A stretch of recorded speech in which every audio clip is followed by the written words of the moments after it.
Right. Hello, good morning. Welcome for being on Mike on the Mic. How has things been on your end, Candice? It has not been great at all. I must say it's one of the most scariest times I've ever witnessed as a business person, as a parent, and as a female on the whole. I mean, Uh, it's a very, very scary point in time. oh, that's sad to hear. What is your business? I am a local celebrity hairstylist. Given that, I have an actual business that houses a lot of employees as well, Mm-hmm. several persons in the beauty industry. So I have staff, and they are required to maintain their families using that as well. So what we do is that from hair, skin, nails, anything in the beauty industry, it houses under one roof. I mean, you can basically glimpse it. Uh-huh. There's also a boutique as well too, so it's a one-stop shopping space as well. I mean, I'm primarily located at One Woodbrook Place. Mm-hmm. So it's a centralized spot where multiple people from all over the country actually comes up to the salon. You know, they come up to the business. It is very impactful. You How, know, how we how has open 7 days a week. how has COVID impacted your business? We're at a 95% depletion in revenue.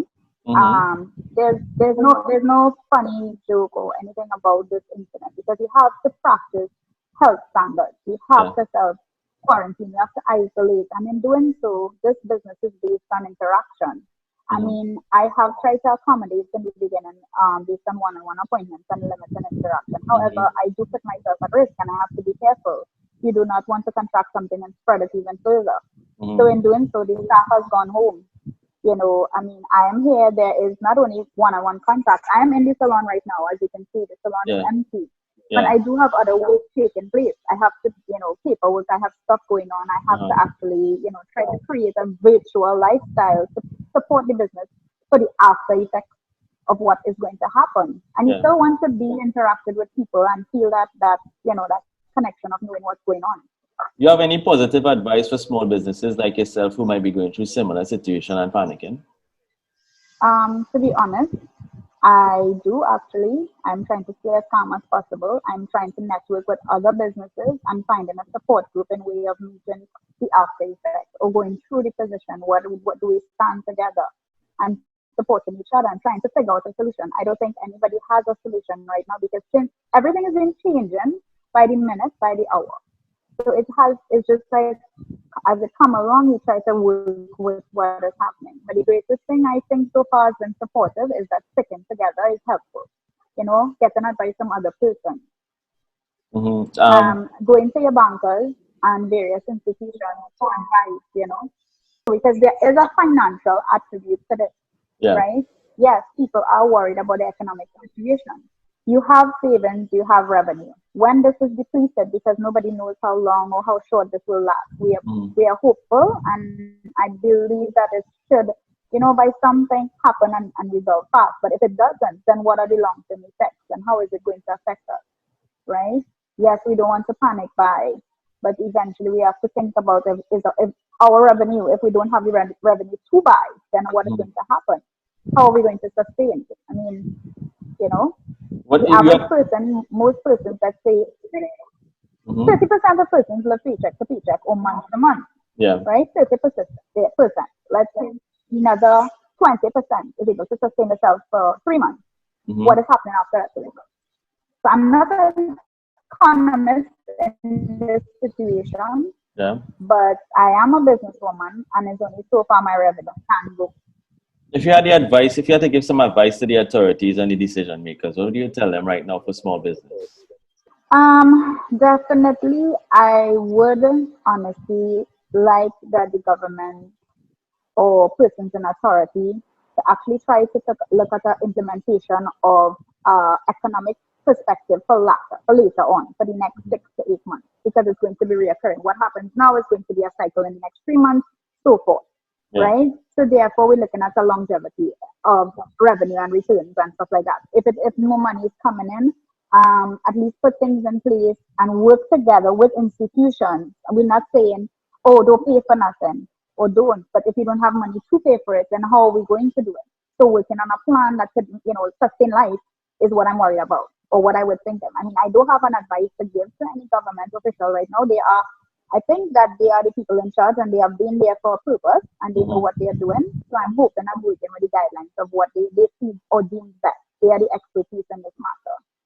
So that is all I could really All right, so going on a wider lens, my final question is, what are your advice to citizens? Because I know the government has been asking people to flatten the curve, heed the guidelines, stay home.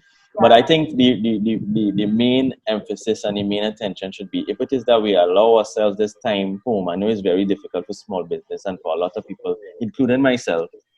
But if we allow this time home, it allows us to come out of it sooner than we think. What are your advice to citizens out there who might not be heeding the warnings? What is your advice for them?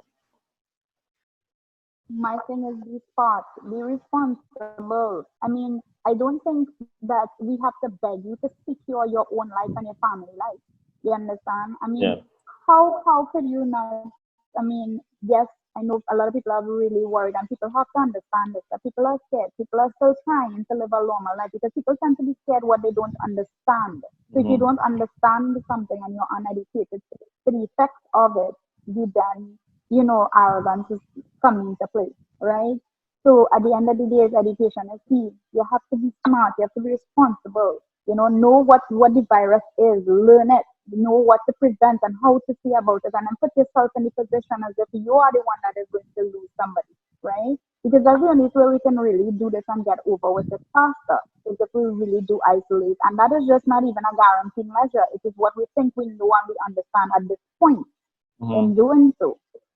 Right? And it's just a matter of social responsibility, what people deem is, what they understand or how they practice what they understand. And if they don't understand, then they carry around themselves. But it seems that, I mean, I see it happening. People are scared, and in doing so, they're trying to, I don't know, I don't understand the psychological effects it's having on society, but it is people are trying to pretend it's not happening. I guess that's their way of dealing with it. I don't even understand it myself because I'm seeing people carrying on normal and I'm like, what is happening?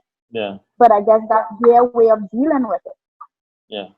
Well, I guess, I mean, in wrapping up now, Mike on the mic, I guess it's a matter of being conscious of your habits and actually making a physical effort to change those habits for the betterment, not just for yourself. You have to think about your family and your wider community.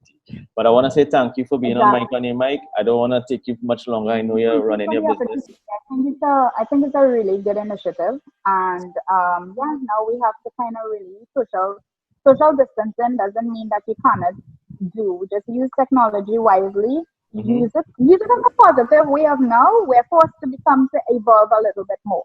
So then let's work with that and see how that goes. I mean, I miss social interaction. I'm human. It's our nature to meet, greet, and be positive. So I'm looking at it as, hey, this is a way for me to be innovative. Let's use technology and still interact, still carry a positive message and brighten somebody's day. We in this together, but it doesn't have to mean isolate and depression. No, I don't agree with that at all. Yeah. So I'm really, really thankful that you have decided to do this. I think it's a really good initiative. I want to say thank you, Candice. Thank you for understanding there's a really good initiative and I'm using this technology and innovation. Thank you once again for being on Mike on the Mic. And you take care of yourself and your family. You too. Thank you. Bye-bye.